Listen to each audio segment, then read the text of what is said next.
Ko lang sa inyo ang nabili kong electric scooter, guys. Ayan, guys. Alam niyo ba kung magkano ang presyo nito? Original price. Ito yung brand niya, oh. 9V brand. Ayan. Alam niyo ba kung magkano ang presyo nito? Original price 2,000 dirhams. Nasa mga kulang-kulang mahigit 20,000 sa Pinas, sa pera natin. So nabili ko lang to ng napakamura, 700 dirhams, kasi yung may-ari nito pumunta na ng Europe. Anong may-ari nito? Puti. Kaya binenta niya sa akin. Tapos sabi niya mura na yan, 700. Tinatawaran ko ng 500. Ayaw niya ibigay kasi bagong-bago. Tingnan yung gulong, oh.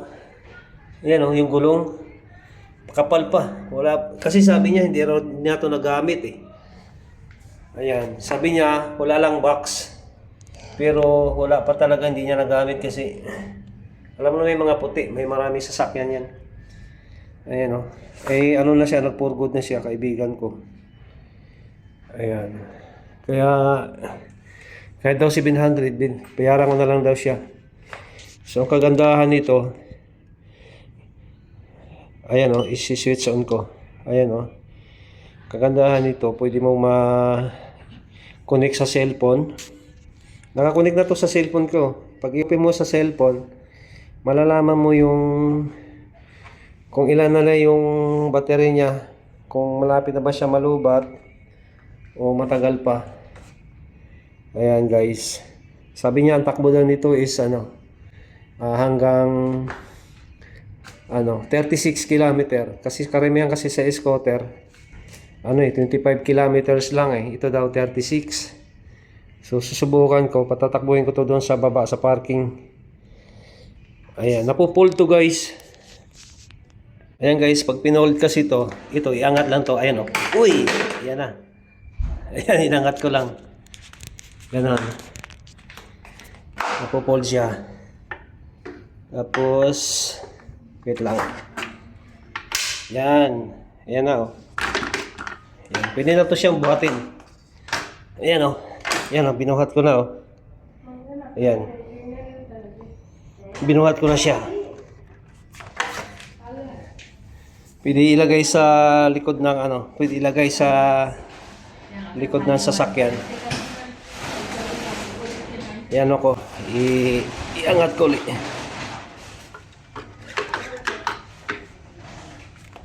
Hirap nakahawak yung kabilang kamay. Yan.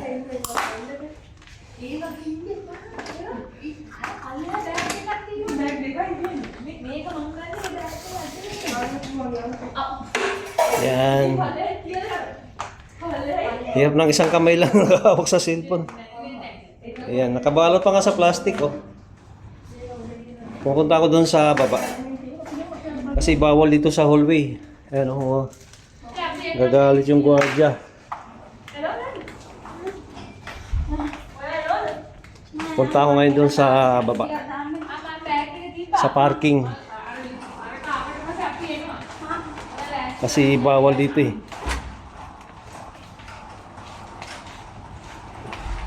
Subukan ko pa takbuhin.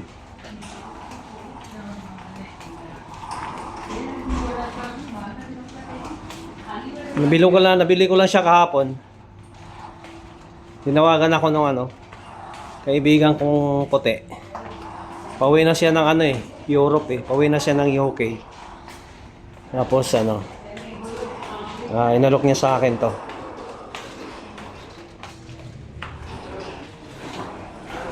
Punta ako sa parking.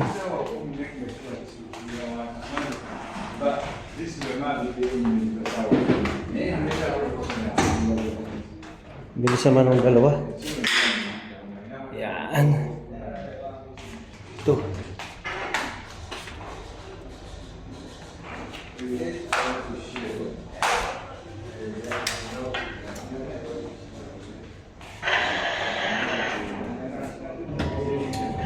Yun. Ngayon, punta ko sa parking sa basement. Basement 1. Yan. Nandito kasi kami sa third floor. Laki na ng tiyan ko, oh. Hindi na ako nakapag-gym, hindi na nakapag-exercise.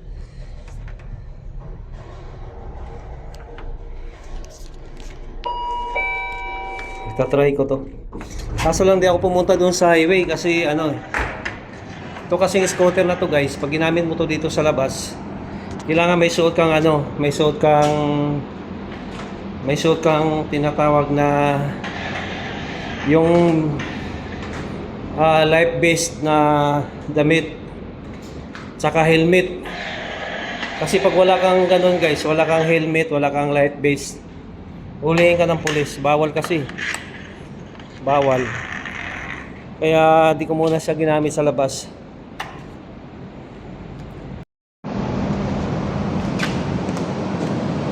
Yan guys, pinatakbo ko na.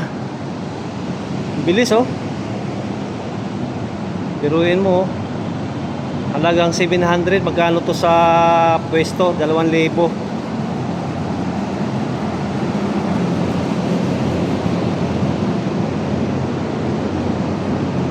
Yan oh. Hindi ako pwede pumunta doon sa labas kasi wala akong life vest tsaka helmet. Bawal kasi. Ayan guys, pabalik na ako doon sa kwarto namin sa third floor. Ayan, tinisting ko na yung scooter. Napakaganda. Kailangan ko na lang bilhan ng ano, helmet tsaka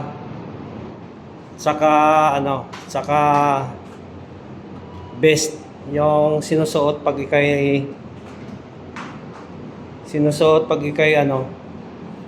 nag-i-scooter para hindi ka hulihin ng pulis. Ayan, nakit na ako doon sa taas uli. Ayan, third floor. Ayan. Di na ako lugi dito sa scooter na to. Ayan oh. Napakaganda nito. Mahal to guys.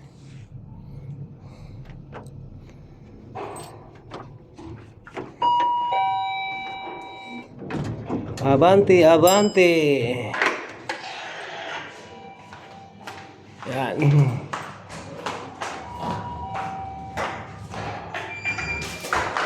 Yan, balik na ako doon sa room namin. Ito yung flat namin guys. Ito yung building namin. Sa sunod kong video, isi-share ko sa inyo yung room namin. Kung gaano ka sikip. Maganda lang sa tingnan dito sa labas, pero pagdating sa loob, siksikan guys. Kasi importante lang naman dito may matulugan kay. So ayan, may maraming salamat sa inyo guys.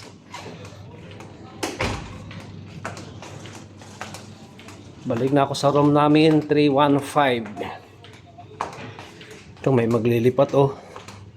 Dami kasi nag-alisan dito sa building na to kasi ano eh, puro na mga itim ang nakatira. Sa sunod din na ako mag-renew dito. This is my room. 315. Ayan, 315.